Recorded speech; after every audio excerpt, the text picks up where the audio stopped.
Ladies and gentlemen, all of these protests that you see going on in the country where people are railing against the stay at home policy in their state, this is very much being stoked by Donald Trump, especially on Twitter. He is really stoking the flames in all of these protests that are going on around the country, especially in states where they have Democratic governors. Now, I want you to listen to this. This came out in The Guardian on the 17th of April, 2020. Trump calls protesters against stay at home orders very responsible. Ladies and gentlemen, we have had police shootings of unarmed Black men, women, and children, and we have protested those deaths where people were beaten or they were shot unarmed, or they were no threat at all to the police. Not one single soul in all of those incidents where human life was on the line was viewed as responsible. But somebody that's telling you to leave your house and potentially get a highly contagious virus, that is responsible. Woo, this is an ass backwards country for real. Do you see how stupid that is? That is dumb. But this is what's happening. Donald Trump calls protesters against stay-at-home orders very responsible.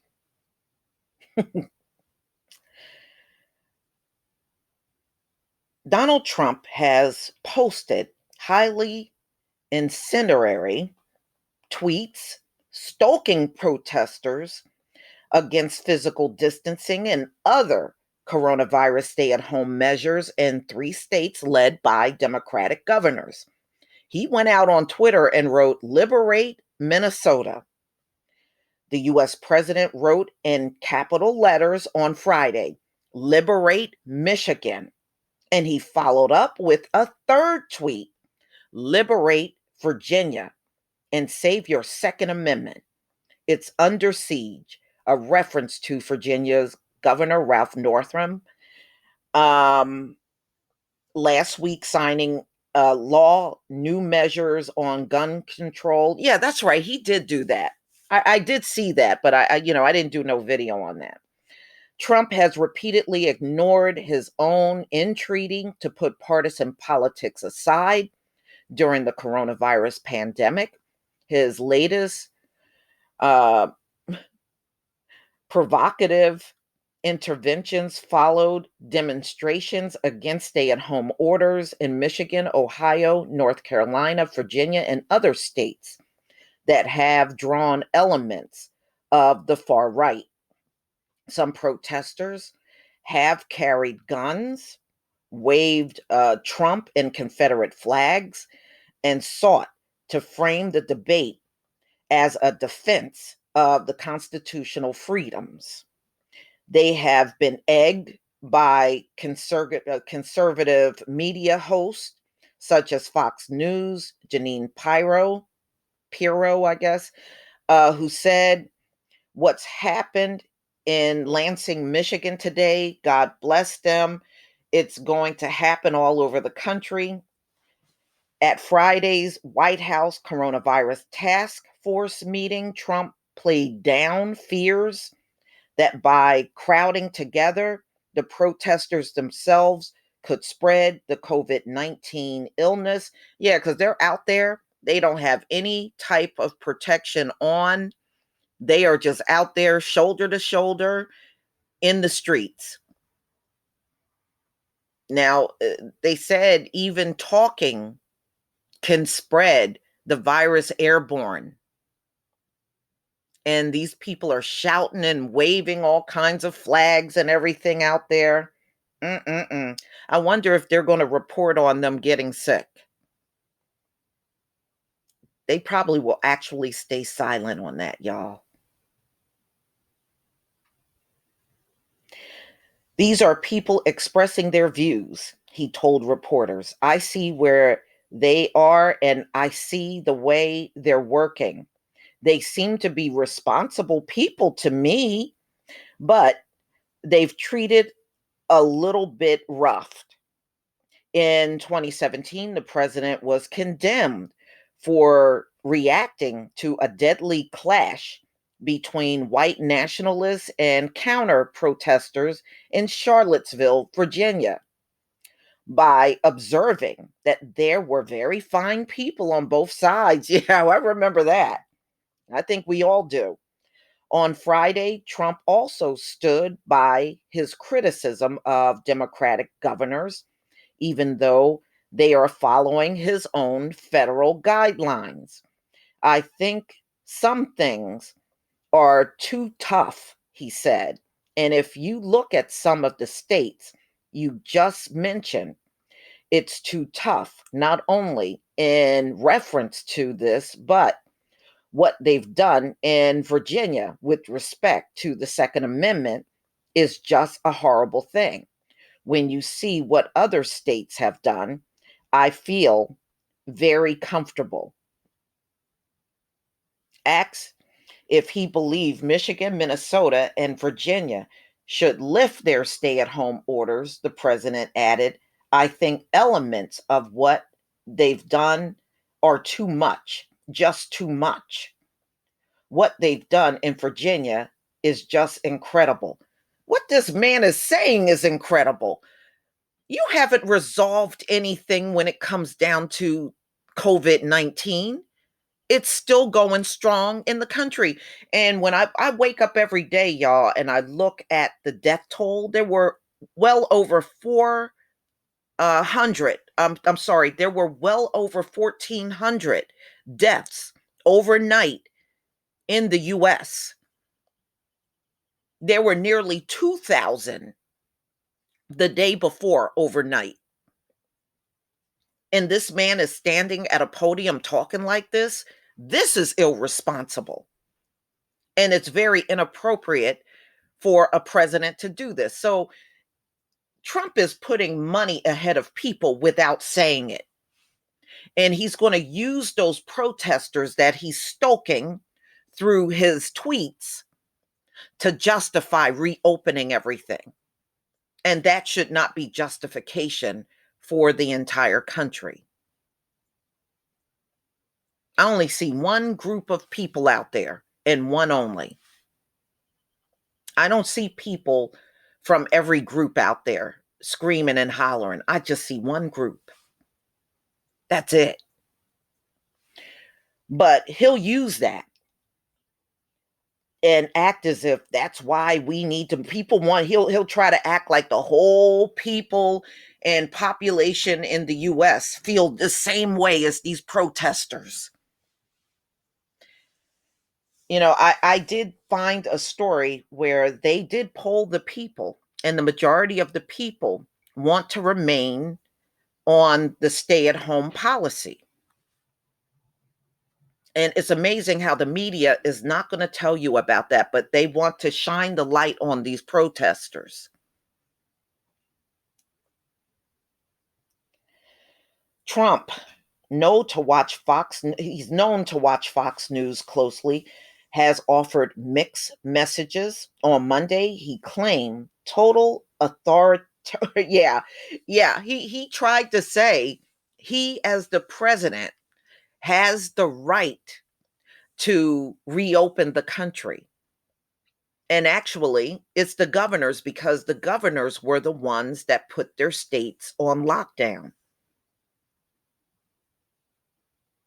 So he tried to say he had total authority to order the end to the stay at home measures, but on Thursday issued a phase guidelines that passed the buck to governors to make the decision on the ground. And when and how to reopen the country. And I'll tell you this: if people start getting sick, which we know they will, and they start dying, which we know they will, he is not going to take 1 ounce of the responsibility. He's going to push it on the governors. Well, it was your governor that reopened the state, but he's standing on the soapbox talking about these protesters are responsible and, the stay-at-home measures are too tough and he's been talking for weeks now. This didn't just start. If you go back and track this man and everything he said, he has been talking about for weeks reopening the country.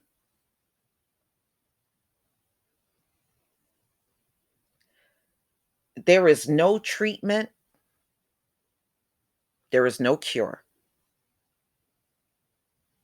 And reopening the country will be a death sentence for many people. It will. But he's disregarding all of that and going out on Twitter and really stoking the flames. And it's not the first time Trump has done this, he's done this before. So his tweets on Friday appeared to undercut his own experts' warnings and drew sharp criticism. Jay Inslee, the Democratic governor of Washington, tweeted in response, "The president's statements this morning encourage illegal and dangerous acts. He is putting millions of people in danger of contracting COVID-19. His unhinged rantings and calls for people to liberate states could lead to violence. We've seen it before."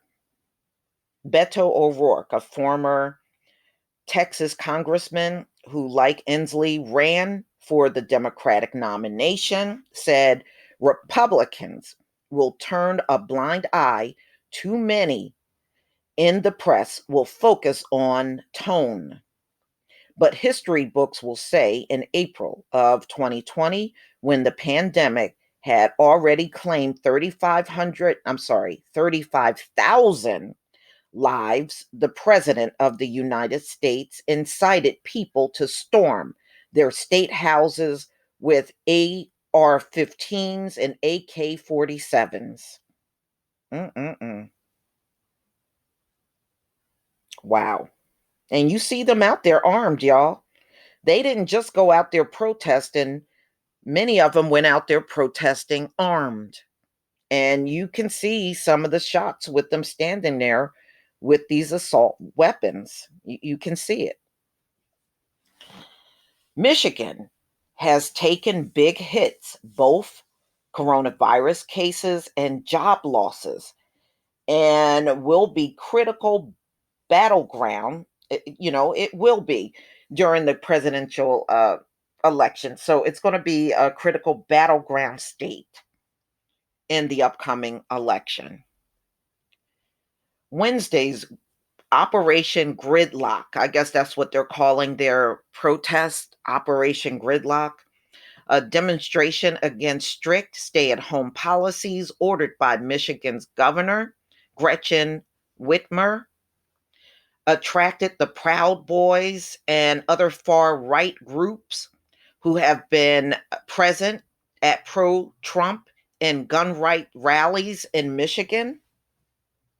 Most protesters stayed in their vehicles and circled the Capitol building in Lansing, but a small group stood on the Capitol steps to flout physical distancing guidelines. So they were standing very close to each other. They were not even distancing. So they don't care.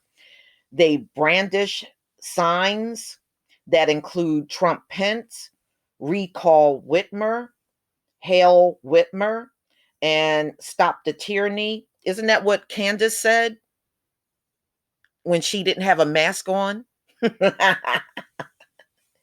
That girl is a mess. And briefly chanted, "Lock her up," echoing Trump's campaign rallies targeting of Hillary Clinton.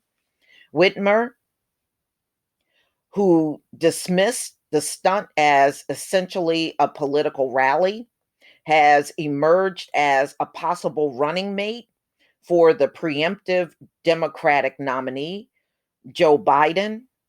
Ronna McDaniels, a chairwoman of the Republican National Committee, said at an online Women's for Trump event, Whitmer had turned this crisis into a platform for running for vice president.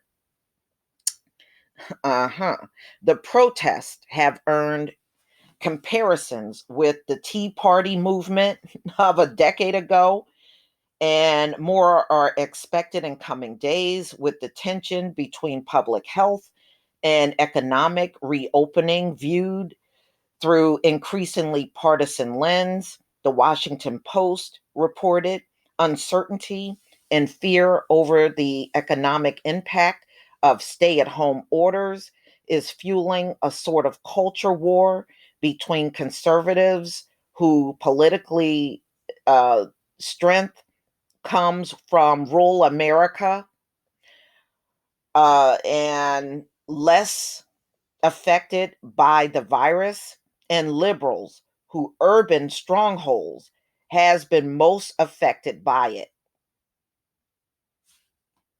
I don't think it's going to turn into a cultural war. You know, what I really believe the country is going to split. Those that want to reopen will be out there, and there's going to be a lot of people. They will open jobs and marketplaces out here, and they're still going to refuse to go. They're not going to feel safe returning back to the workplace with a virus going on that there's no cure for and they can potentially die from. I think some people are just going to flat out refuse.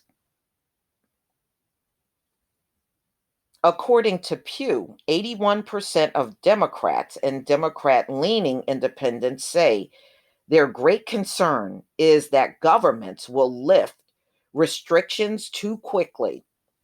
About half, 51% of Republicans and Republican leaners say their bigger concern is that state governments will act too quickly. Okay. Mm-mm-mm. We shall see what happens. You know, ladies and gentlemen, this ain't our fight. This is not our fight. Mm-mm-mm. I think this fight will be very divided, and the people that you see out in the streets, those are the people that will be divided and fighting out in the streets. It won't be us. You know, there is no need for people in our community to be out there. There is no benefit in there for us. And look at it the way that they're reporting it, y'all. If we get it the most and we have it and we die from it the most, why would we want to put ourselves in harm's way by being out there? See, we can use a legitimate reason based on what the news outlets have put out here over the last few weeks about Blacks getting it the worst, and we're being very hard hit by it. We got every reason to stay in place where we are and avoid all of this outdoor contact because they said themselves, we get it more than anyone else, right? There you go. They gave us the reason why we should not be out there. Please leave your comment and subscribe. Don't forget to hit on the notification bell, and I'll see you on the next video. Peace, family.